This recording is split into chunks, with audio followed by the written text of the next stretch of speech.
tuning in to the Medevac podcast, powered by the Robert Irvine Foundation, whose mission is to support and strengthen the physical and mental well-being of our nation's heroes and their families. I'm one of your hosts, David Reid. And I'm your other host, Christian Meyers. Thank you very much for joining us today on the Medevac podcast. If you're new here, there's a price for the show.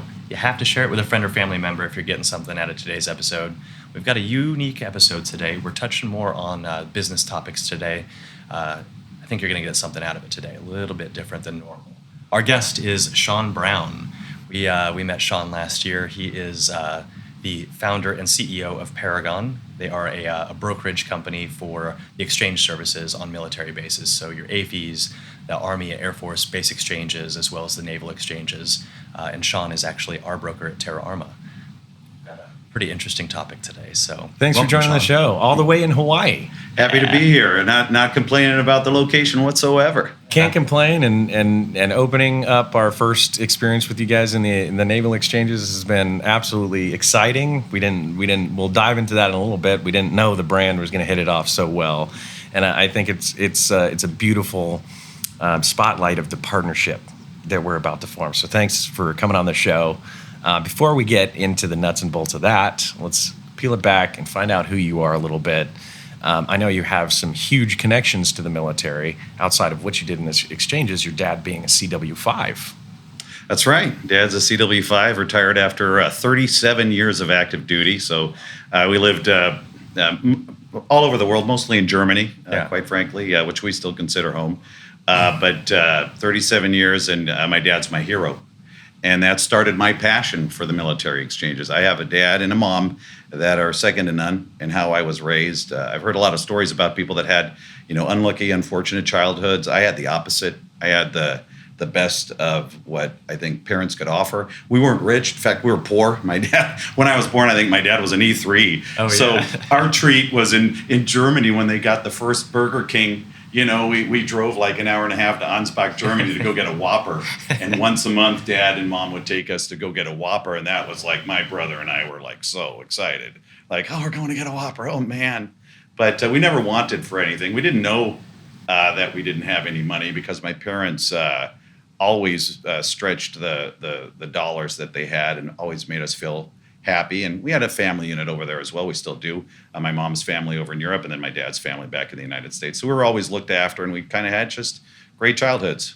So. Mm-hmm. And what did he do when he was a CW5? He was an armament technician.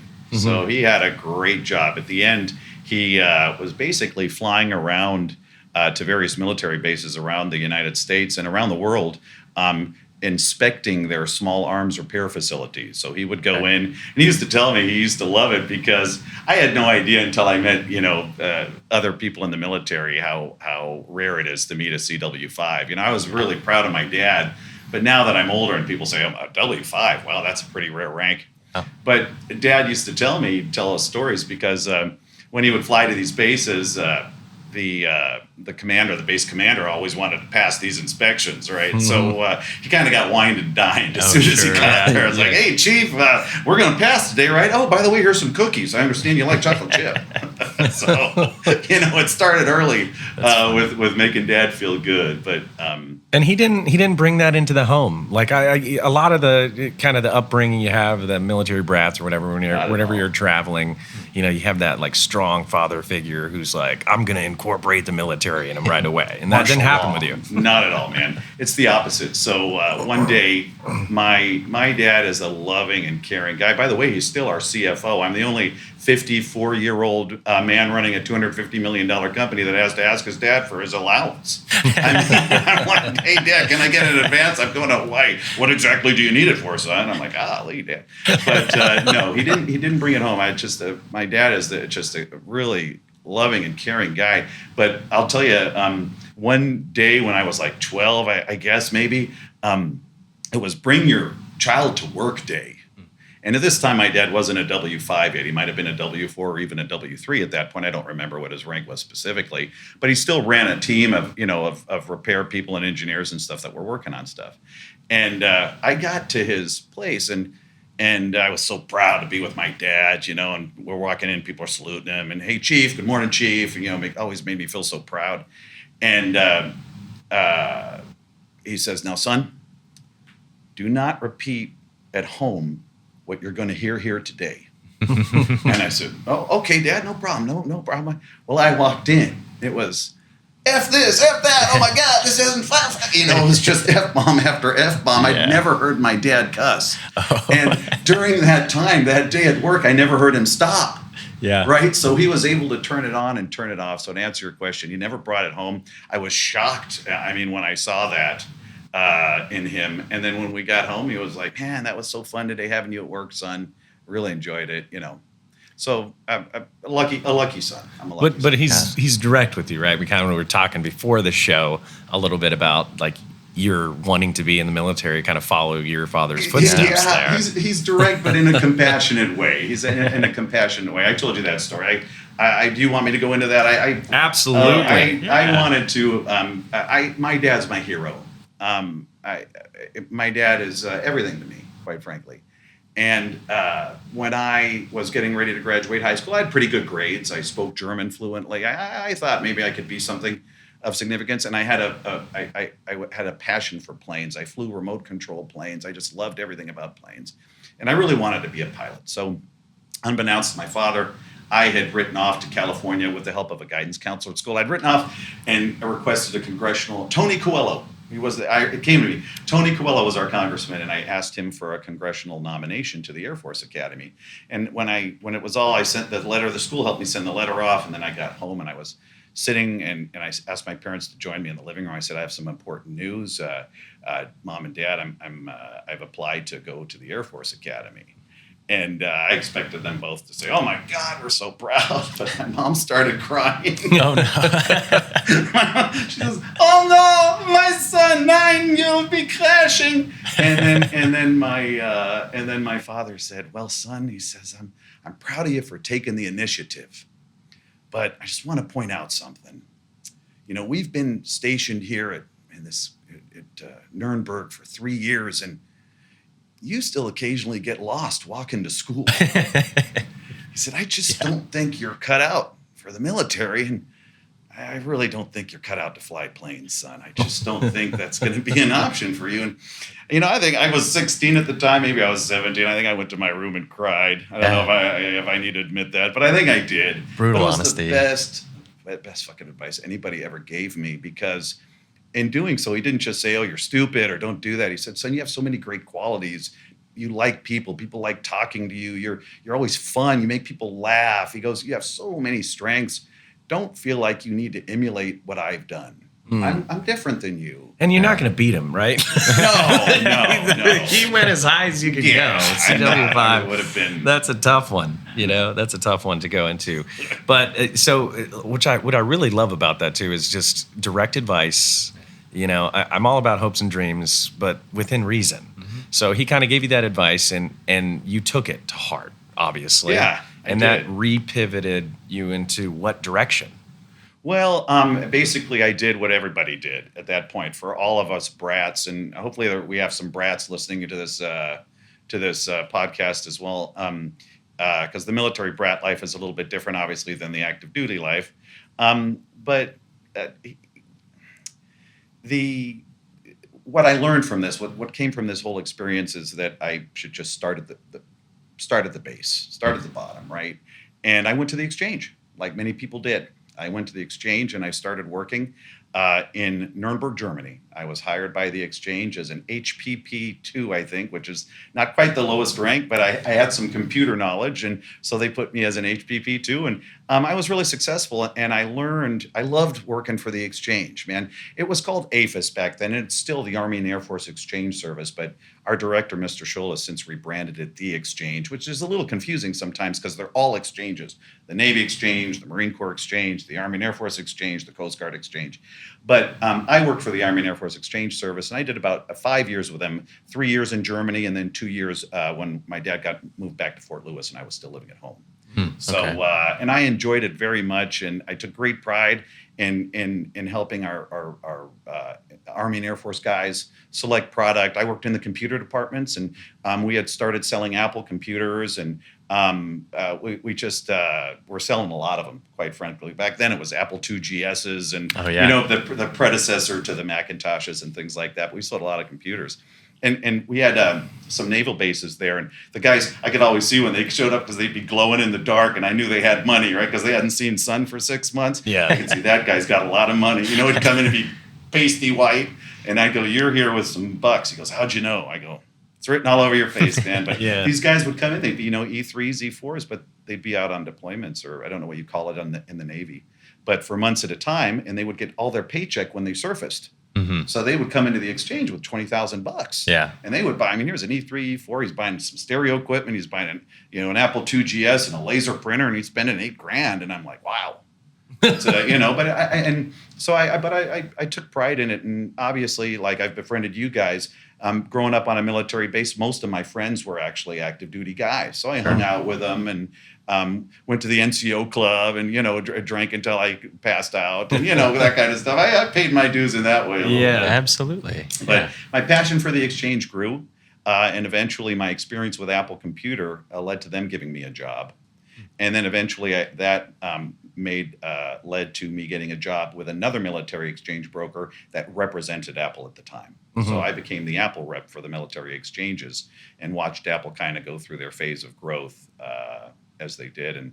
And I had a little bit to do with that. And I did that for about 3 or 4 years, and then I left and started my own company. And that's Paragon. Okay. Yeah, and we've been in business a little bit over 25 years now. Oh, so what year was it officially founded? Man, 1996. 96. How many years Okay. is that? I should have done the math before I threw the number out. It might be longer. About 28 years. Okay. Yeah. It goes fast. Yeah, and I'm sure there was a transformation that needed to happen, right? I mean, you started from the bottom. I don't know if that's like, in the back room, whatever it is. It's like you're low enlisted. You're enlisting in the military and you're working your way up. You have to find some sort of system where you knew that you were good with people, like managing people. So how did that play a role into saying, I see something bigger behind the scenes here. There's a bigger opportunity out there, and you have to find a way to bridge the gap. And what was that gap for you to formulate this company? So when I worked for the exchange, we had vendors calling on us, much like Paragon calls on the exchanges now. And some were good and some were not. And it used to bother me because I knew my mom and dad were shopping there. It used to bother me when exchange people, brokers like my company, came into the exchange and they gave us crappy employees, people that weren't helpful, because the exchanges are understaffed. We're part of the Department of Defense. They're understaffed, and they have challenges, and we need that help. Paragon provides a lot of help to these stores so that they can function properly. And if I put somebody in the store that doesn't know what they're doing, I'm not helping the store, right? So, and it used to annoy me. And when I'd have to work with people that didn't know what they were doing or just didn't give a crap. And then when I went to work for a military broker, representing Apple, it used to annoy me that some of the military brokers really don't have a connection to the military at all. Sure. They're run by civilian groups or they're owned by national representative organizations that don't understand the military benefit. And I want to talk about the military benefit a little bit, excuse me, because if you don't understand the benefit and why we're doing this, you don't have any reason to be in the business. Right? I talk to people that are trying to sell something. They're like, oh, this would be really great for the exchanges. Do you understand what the exchange does? Do you know what the benefit is for our men and women in uniform? Well, no, I just thought they'd like this product. Well, don't ever talk to me until you understand what their purpose is, right? We're raising morale and quality of life. The exchange is. I don't speak for the exchange any longer. I no longer work for the exchange, obviously. But we're here to be where they are. Right? To when a guy is deployed, man, sometimes when you're outside the wire, especially like you guys have been, and you haven't showered for a week, and you come back to base and someone hands you a Snickers bar or opens the door to that exchange after hours because they care about you, because they see you guys coming in late and they want you to be able to get some food and a DVD because they haven't seen you in a while and they know you've been, fighting the fight. And like Target doesn't open their doors, and no offense to Target. Target's a fine store, but they don't open their doors after hours when guys are coming in late. Right? There's a different mentality to the exchange, and if our suppliers don't understand it, they don't last very long, because it's our goal to make sure they understand we serve a bigger purpose than just retail. Yeah, I can hear the purpose in that, and I do want to dive into that a little bit more, but just to roll it back a little bit. So you formed Paragon in 96, coming from a military broker. So what gave you the confidence to start your own business? I got fired. Yeah, good. Yeah, I got fired. I got canned. That's the best thing I could have heard. I was at the airport at a show, and they called me and said, "You're fired." And I said, "Oh man, what had happened?" And I don't want to get into why I was fired. It was me being very vocal about a manufacturer that the company I worked for represented, and the broker had negotiated themselves a 10% commission on the line. Okay. And I was in a meeting with our president at the time of the company that I worked for. And I said, the exchange only makes about 15 points margin on this product total. If you're taking 10 and they're not even able to make that 15, we're like either going to have to up the prices, which means people like my father are going to pay the difference so that you, the broker, can gouge the supplier. And they said, "Oh, you know what, Sean? We don't need you in this meeting anymore." But they still let me get on a plane and fly to Vegas for a show, and then they fired me while I was out there. So, I didn't like it. My mom and dad shop at the exchange. They shop at the commissary. They're my heroes. And our job, guys, and you're part of this too, is for the exchange to get them the best product at the best price. And that goes into what you do with Robert Irvine's products and the foundation and everything else. We need to take care of these folks. They're not wealthy people. They're not wealthy people. I haven't met too many people yet that are wealthy in the military. They make a good living, but anything extra we can do is what's needed. And so when I started my company, I basically set a very low commission expectation and kind of said, hey, we're not going to take advantage of manufacturers that are trying to get in. We're going to charge the same commission across the board. And 50% of every dollar I earn as a company in Paragon, 50% goes back into our field sales force, which is the people you meet when you're going to the military exchanges that work for Paragon, that are out there stocking the shelves, doing the demos. We have a person here. She's out of town this week. Otherwise, she would have joined us at our launch. She covers Hickam and Pearl Harbor for us. So 50% of every dollar we take in automatically goes out to help the stores before anything. Yeah. So, and I thought that was the proper formula to show my respect for the system and for people like my father, and quite frankly, people like you and you, right? So, and I gained a reputation for doing that. People were like, wow, you really care. And I used that and I leveraged it. And I might be getting off topic, so straighten me out if I am. But so I'm known for taking suppliers like Traeger wood pellet grills. Yeah. They came to us and said, hey, we'd like to sell the military. And I said, well, if you want me to do it, here's what I need to see. I need to see a better price than what you sell any other retailer for. And Jeremy Andrews, the president, he's like, but your volume would only be like 8-10 million. We're doing hundreds of millions. And we said, well, that's what we need. Go find someone else. They need to have a better price than everybody else because the exchange can't advertise to bring in new people. Yeah. Right? We can't go outside the base and say, hey, you want to shop here? Got to have a military ID. So we're limited. So we have to have something special to keep you guys shopping there. Well, doggone it, Traeger dug in deep, and they offer the exchanges a 5% lower cost than they offer anybody. Now, I don't know if that's going to get me in trouble because Walmart might hear this and go, what the hell's going on here, right? But that's what we do. We go back and say, hey, manufacturer, if you really want to support the military, if you want to be honored to be for sale in this military exchange, you need to show us that you understand the mission, that you know that this is the best customer in the world. It's not just something we say. It's something that's true. My dad is the best customer in the world. You guys are the best customers in the world. And so I need to see something special. I don't care who you are. And we've parted ways with manufacturers that didn't agree with our philosophy because there's many, Fortune 500 companies that simply don't really care about the military. Sure. So we're like, okay, someone else can represent you. But in our business at Paragon, we have a reputation for thinking about the mission. I think that's an interesting topic, coming from the civilian side, working with Apple and going into the military side of things, growing up in that fashion as well. But what are some of the differences you see across the board from working in a civilian sector versus a military environment? Whew, man, that could be a whole nother show. So the military, you guys having both been in the military and having many friends in the military, the military's exchange system is a bit of a square peg going into a round hole. It's run by the Department of Defense. And we have civilian buyers, but they're all Department of Defense employers or civilian personnel. We have some military personnel as well. But the military isn't really designed to run a retail operation, right? There are logistical issues. There are personnel issues, just like getting product here. Like, for instance, we have so much OCONUS, so overseas business. The military will subsidize our freight because it would be unfair for our customers in Germany and in the PAC Rim to have to pay more for something than they do it for the exchange at Lackland Air Force Base, where you guys are shopping, right? So it's all subsidized. And those subsidies, it's all kind of, so the government is involved, there's accounting issues. And then when you get to the personnel side, the military struggles with, or the military exchanges struggle with the challenges of they can't attract new customers.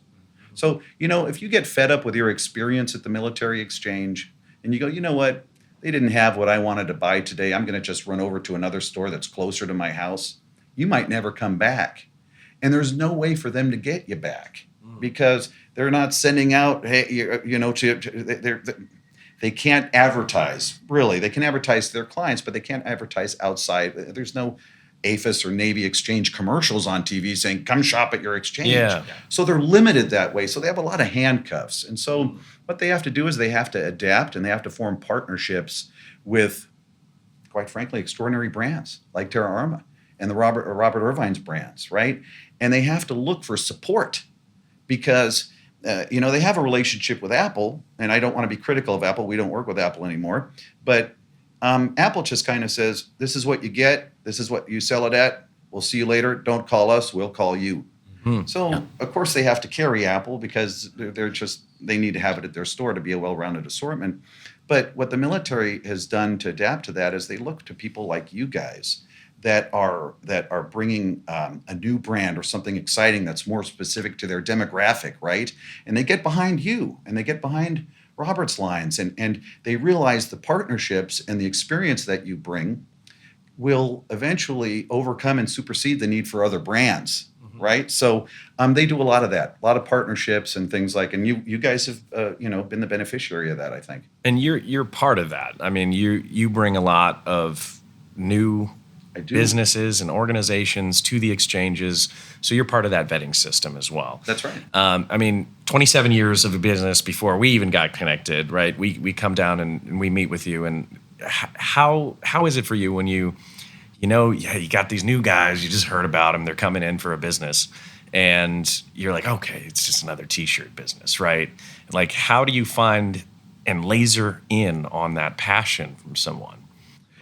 Well, I don't listen. This is your guys' show, so I don't want to make your heads any very big about this. But Please do. No, man. Hey, all bullshit aside, I knew right away. I actually met Robert first, and then I met you guys. I believe that's how it worked, right? Yes. I knew that this was something special and different, and I knew that it was going to take a lot of work.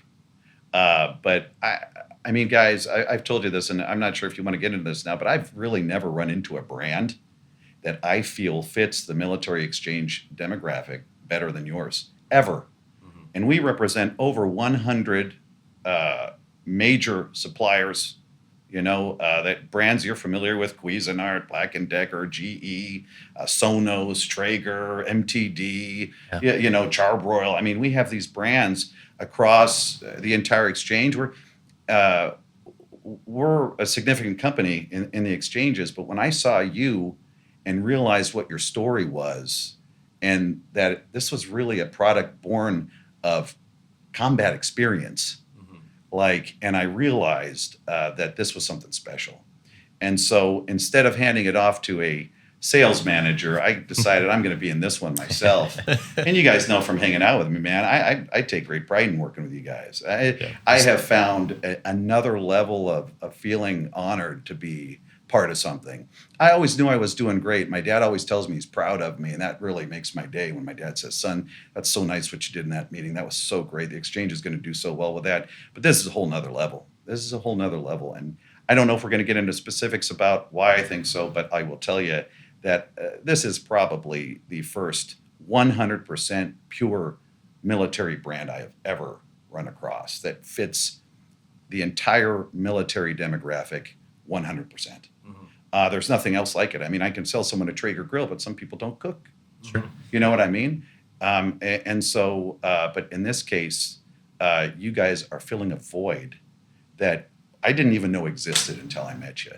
And now that I know what it's taken to create the product to fill that void, I'm even more excited about it.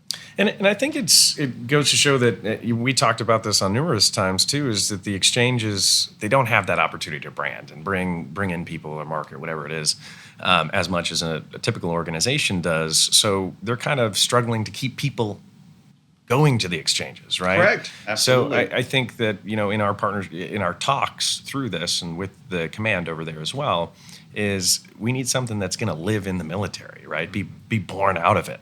Yeah, absolutely. And you have that, Dave. And just you guys being here in Hawaii for the launch, you and Christian and Robert Irvine, your team, it demonstrates to the exchange. You've seen the response. It demonstrates to the exchange that we're 100% committed to them, right? And I'm not going to gloat about how many shirts we sold. That we ran out on day two. We ran out on day two of a 2-week rim pack of the best sizes. So next year we're going to have to sell in some more. But your constant display of partnership and how you're intertwined with the Robert Irvine Foundation speaks to the exchange. They need those partnerships. They need you. They need him. They need the foundation, because that's their way of outreach. Yeah. Because they can't advertise. Yeah. Now, my dad gets a tabloid every week that says this is on sale, that's on sale. Yeah. Right? But he doesn't watch TV and say, oh, there's something going on at the exchange. He doesn't watch the Army-Navy game or something and go, oh, look, the exchange is advertising. We haven't been there in a while, right? That doesn't happen.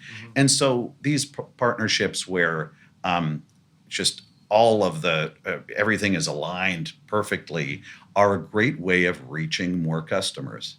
Right. And we saw that, man. You guys, we saw that hanging out with those tier 1 guys at the bar. Yeah. Holy shit. Those guys, I mean, they're like, yeah, man, tell us about it. And then half of them are already wearing it. I didn't even know, So it was, what an exciting trip for us. And it's just been eye-opening. It's just been eye-opening. It has been. Actually, it absolutely has been. It's been a fun weekend on top of that. I want to press on a slightly different button. So you're talking about the purpose behind everything, right? Everything is purpose-driven. With your company, you're recognizing that you're surrounded by other people who are purpose-driven. And it seems to be what you want to focus on, vice the bottom dollar, right? To benefit the exchange in the long run. I think a lot of people don't understand the exchange's mission as well, is that, like you said before, 70% of their proceeds go back into the MWR fund to continue enhancing soldier, sailor, airmen's lives, right? Dude, thank you for asking me about that, because that's really the most important thing I have to talk about. The exchange is not just a retailer taking all that money that they make from sales and sending it to some giant corporation somewhere. Yeah. 70% of the money that the exchange makes in profit goes back to MWR. And you guys have been you're familiar with MWR. That's where we go to work out at the gym, all the gym equipment, the latest gym equipment, the auto body shop so you can work on your own car. The MWR, I mean, when we were in the military, we stayed at MWR hotels in Birches Garden and Garmisch. We were in the middle of the Alps, where German hotels were 500 Deutschmarks a night, and we were staying for $29 because MWR ran those facilities with the money that the exchange provides. So, and that's what I mean when I talk about Terra Arma being such a perfect brand for the demographic. So imagine you're selling your products now to the exchange. 70%, so 70 cents out of every dollar that they earn from selling your products, they're sending back to help guys like you, to help the military family, to help everybody that lives a military life, to make life easier for all of us, right? For that grew up in the military or were fortunate enough to grow up in the military. Then you guys make a profit, Terra Arma makes a profit, and you donate a giant portion of that product back to the Robert Irvine Foundation, and that helps wounded veterans and gives them a lift up. Yeah. And I've seen it firsthand. Obviously, I've seen the iBots that are being given away, the service dogs, the myriad of programs that the foundation runs. And then for me, a portion that I make is going back. And I'm saying that on the radio right now. I'm going to donate to the Robert Irvine Foundation from the money that I make. And then you're making all of your products in the United States from U.S. sourced goods, from fabrics. And so you're also employing Americans. And I know many of them are veterans. Yeah. So when you think about wearing a product proudly, like I've got some Adidas shirts. Growing up in Germany, it was you were either an Adidas guy or a Puma guy, right? And you made a choice. If you're playing soccer, you like had to pick your side. Like I'm Adidas over here, I'm Puma, right? But those brands really don't mean much to me. At this point, I would go out and find the most comfortable shirt that had a color I'd like. I don't care really what the brand was. Mm-hmm. And I think that all of us kind of fall into that trap a little bit. Like some people like this brand, some people like that brand. But what does the brand really mean? Yeah. What's the why? What is this $30 Under Armour shirt I'm wearing that was made in Bangladesh 6 months ago with cotton from another country that was harvested from another country that probably costs $2 to make in Bangladesh, that gets touched by all these giant corporations that are bringing it over. It's on the ship. They got to pay for that. Yeah. Then Under Armour has to pay their ginormous bills to all their celebrity endorsements and everything like that. So by the time you're buying that $30 shirt, you're really buying a $3 shirt for $30, mm-hmm. right? And replace that with, so I don't care, but replace that with a Terra Arma shirt, right? Made by a disabled veteran-owned company, with the majority of the profits, literally a majority, almost all, going back to help the military community. And if I haven't mentioned it yet, it's the baddest ad shirt I've ever worn. It's the most comfortable shirt I've ever worn. I feel important when I wear it. I feel great. And it doesn't hurt that I see, some tier 1 guys wearing them next to me around at the bar and stuff like that. It makes me proud to wear this shirt. And so I just want to encourage anybody that's listening to me, if you haven't tuned out yet, if when you wear this shirt, the shirt's a badge of honor. This is a military badge of honor, what you guys have created here, and it's nothing short of that. And I'm sorry if I'm making you guys embarrassed by this. We love the compliments. Okay, We'll take the compliments. And so I look forward to working with you guys to expanding the assortment, to getting it to more locations.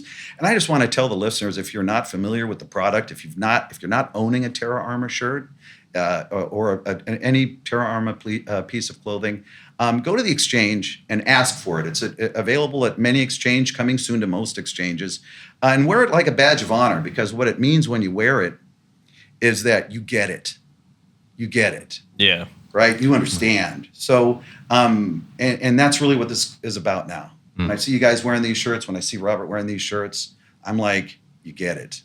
So, and I think more people want to get it. Yeah. Well, I think you're an absolutely incredible salesman. That's why we love you.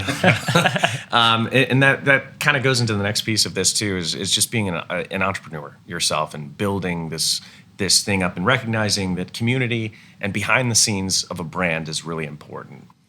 So you got to experience over the last year working with us now, working with Robert Irvine and his various other companies as well. The Robert Irvine Foundation being a big event that you went to a couple weeks ago, our golf tournament. So like this passion and the people that you surround yourself with is so important. How are you incorporating that into your business? What are your biggest challenges? And who do you look for when you bring in someone like that to, bridge the gap into your next thing? Well, so that's a complex question, man. I got to tell you, I am at the point where our company is humming along pretty well. And we had a couple business philosophies. One I told you earlier, that is we use a commission that is fair to the manufacturer, that is low enough so that exchange does not have to modify their pricing and can still sell it below outside markets. Mm-hmm. That's the first thing. So we have to operate on a paper thin margin, but we still have to do everything that we need to do at these stores. We have to help with the stores. So for me, it's finding creative ways and partnerships to leverage things like we did with our launch here today. Having other partners like you that help, having the foundation help, things like that. But for me, what I want to do now is find more ways to interact with folks like you that have opportunities that aren't really on the map necessarily on a national scale, but that have potential to do so, right? And we're in the military exchanges. We're the number one broker in tactical goods. We're the number one broker we rep Gerber knives. We rep many different lines that are significant in the tactical department. And so finding things like this that fill a niche is important to me, because we don't want to dilute what Paragon does by just signing more lines. Once you get big enough, you run into this quandary of like, people are calling us now. Hey, will you rep us? Well, we already have a line that makes that. Hey, will you rep this? Well, we already do light bulbs with GE. Hey, will you rep? Well, we already do grills with Traeger, right? So we could sign that all, and we could dilute our product that we offer to the exchange. It's just like cell phones. They just keep selling cell phones, and one day you're like, oh, where's my bandwidth? Why am I throttled here, right? And I don't want to be that way. We don't really want to grow that way anymore. We only want to grow from an organic nature, from within the organization, right? So finding guys like you that we can scale up, and also incorporating some of the things that we're doing with our current manufacturers. That's what I want to do. I don't want to be the biggest. I really don't. I want to remain nimble. There are brokers. We're a $250 million company. There are brokers that are doing billions of dollars. Sure. But they're in food. They're in everything, right? And we're focused on the hard lines and the exchanges. We don't do any DECA or commissary business. And that's a big thing, because that's a completely different business model. Yeah. So from an entrepreneurship standpoint, what you just said is you're loyal to your current existing customers and clients, right? And I think there are a lot of people who are in business at or around your level who would say that that's bad business because you're unwilling to increase your bottom line. I'm sure you've experienced those people a lot in your career. You've done this for almost 30 plus years now. What is the difference to you between the way that you guys operate your business and the way that they operate their business? What do you think sets you apart? So at Paragon, no one's a number. I know every employee personally. Any employee can call me. We have hundreds. Any employee can reach out to me directly. Every one of them. My cell phone number is published. Employees call me all the time. And at other places that we compete with, people are numbers. They're part of a much larger organization with multiple layers of management that I find redundant. I just find it unnecessary, because every dime we add to our bottom line means we can give back less to the exchange. And we exist to help the exchange. That's our job. Not to we make a decent living. We have a nice sized company, but our role is to serve the mission, to help the exchanges serve the mission. And if I don't remain true to that, then my passion for the business will go away. And I won't want to do it anymore. It's not. I mean, it's not about the money. Well, everyone likes to earn a living, but in this case, it's more about my dad's money, right? My dad is now retired, a warrant officer. He works for me as our CFO, but he's not a wealthy person, and he still likes to go shop at the exchange. And when he gets there, I want him to see a Traeger grill on sale for a lower price than it is anywhere else in the United States. And that's my mission. And we do whatever it takes to continue making that happen. And we've been successful at it. And we have a reputation for it. And I think that's why our business has grown. But now we're at the point where we're happy with our size. And we just want to find more opportunities like you guys to work with people that I guess are more reflective of my dad's maybe dream for me, right? Like to really give back. And so I hope that I'm able to do that. Man, I got to tell you, standing there with you guys and hearing the stories and watching the guys come by and buy those shirts, 3, 4, 5 at a time, I wasn't thinking about the dollars. I was thinking about how proud I was to be standing there with you. And like, wow, I'm really part of this.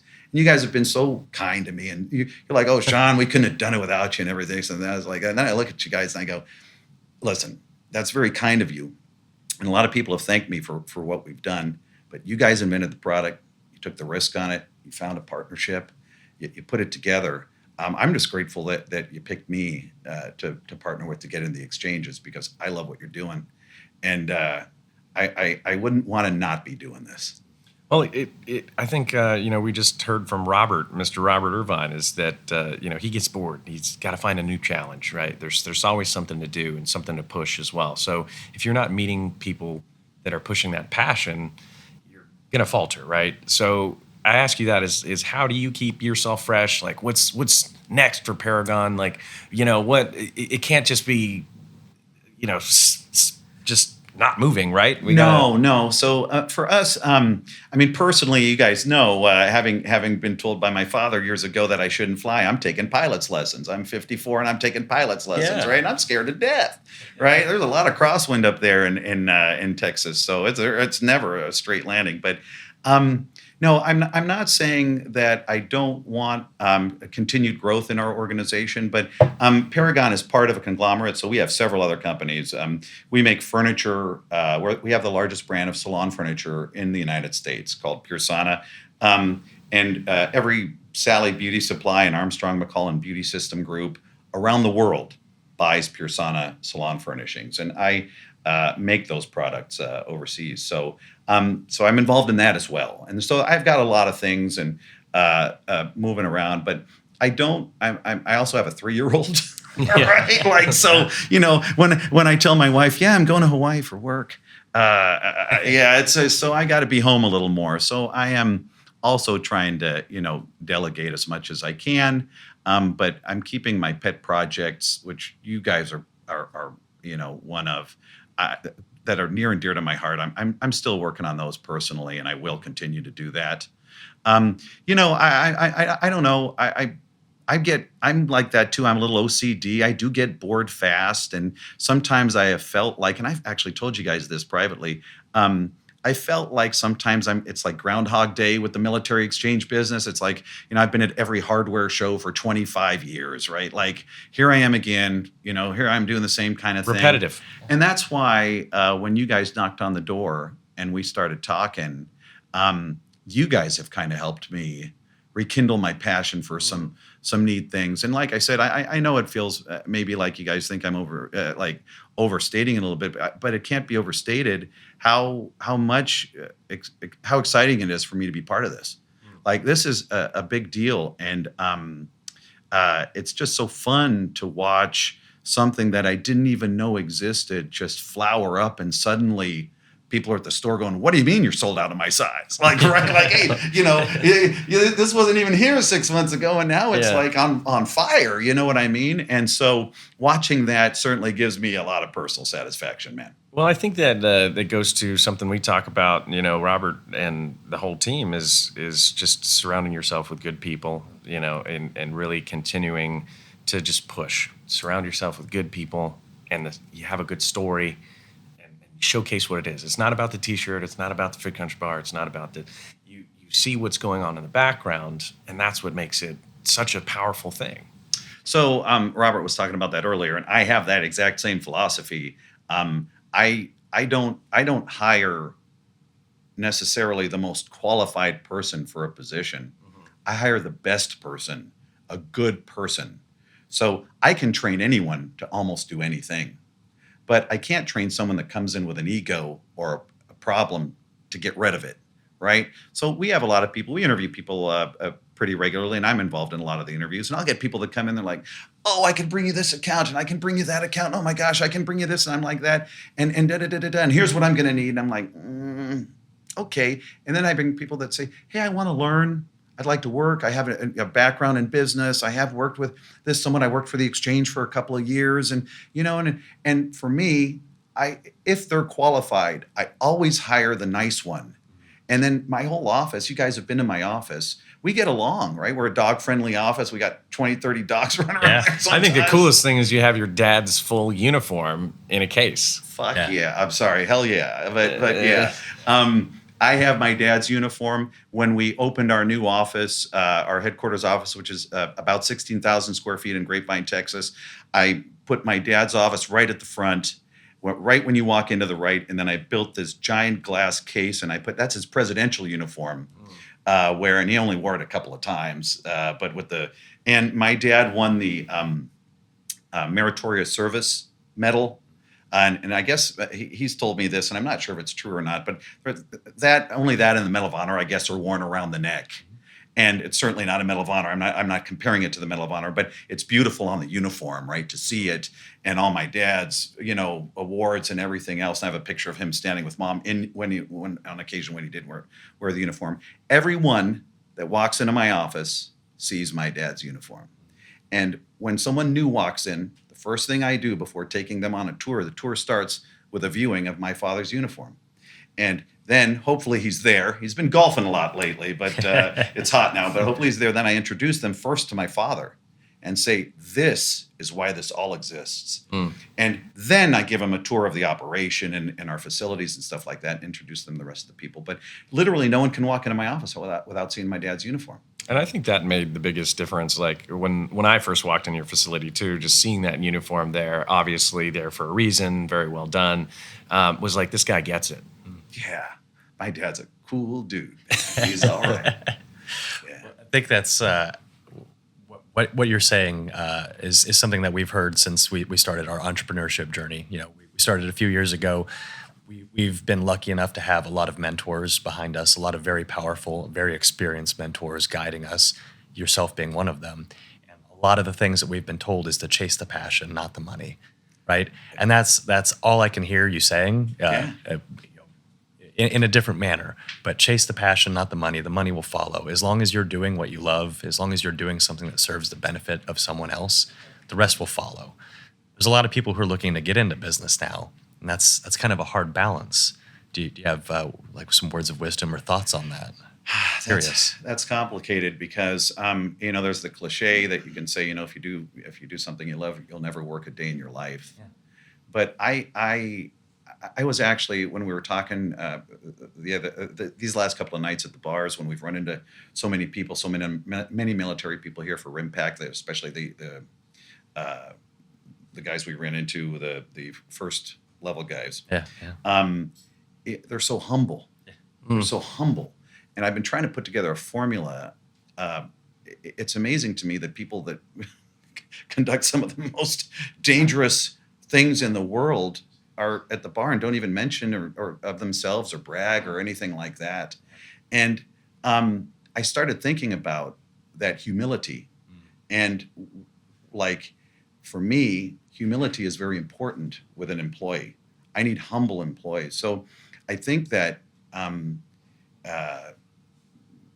when you get out of the service, if you decide that being an entrepreneur is something that you want to do, don't lose that humility. Don't watch TV shows that show you how to be cocky and aggressive and all this BS, like the early bird gets the worm and the squeaky wheel gets the oil. What impresses me is when I see a military record, an accomplished military record, and a man that's humble behind it, right? And so I think that focusing on those two things and staying true to that is important. But I also think that reaching out and exploring the opportunities that you might have not even known existed, like with companies like me. Like if I have the opportunity to hire a veteran, if I get 50 resumes for a job, the first thing we do is go through and find the veteran, make sure he's qualified, and that goes into A pile, the A pile. Then there's a B pile, and then there's a C pile, right? And so I just encourage people that want to get into their own business to be careful. Don't dream yourself into the job. Be realistic about the challenges that new business owners face. Remember that most restaurants go out of business, right? People, I'm going to start a restaurant. I can cook great. I can do that. Most restaurants fail. And a lot of people put their life savings into those restaurants and come out with nothing. So explore your opportunity. Don't hop into anything. Figure out what your passion is and find someone that can help you. Find a mentor. You know what I mean? Support the Robert Irvine Foundation and come into contact with other people that have lived what you're living through. Network. Find people. Don't just jump into something because it sounds great. Robert said something earlier. And it struck a nerve with me because we had, like, after or during when we were still in Afghanistan, and still in Iraq, probably once a month, maybe twice a month, someone would call me, say, "Hey, I heard you're a broker, got your name and number from someone. We have this energy drink called Sergeant Jones," or whatever. I'm making that name up, right? And it's the best. And it is, man, all of my buddies on our team, we're all putting our money into it. And it tastes so much better than Red Bull, and it has twice the done. It's got nutrients. And I'd say, guys, listen, man, that's great. And I encourage you to follow your dream, but you don't know about business. The cooler that item will fit in is stocked with Red Bull. And for the retailer to pull a can of Red Bull out and put your can in is going to cost them millions of dollars. And the first thing they're going to ask you to do is pay those millions of dollars.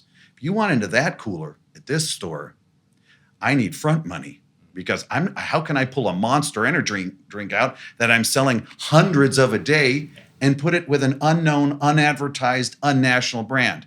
You're going to have to come up with millions of dollars. And the guys go, "Oh man, I didn't think about that."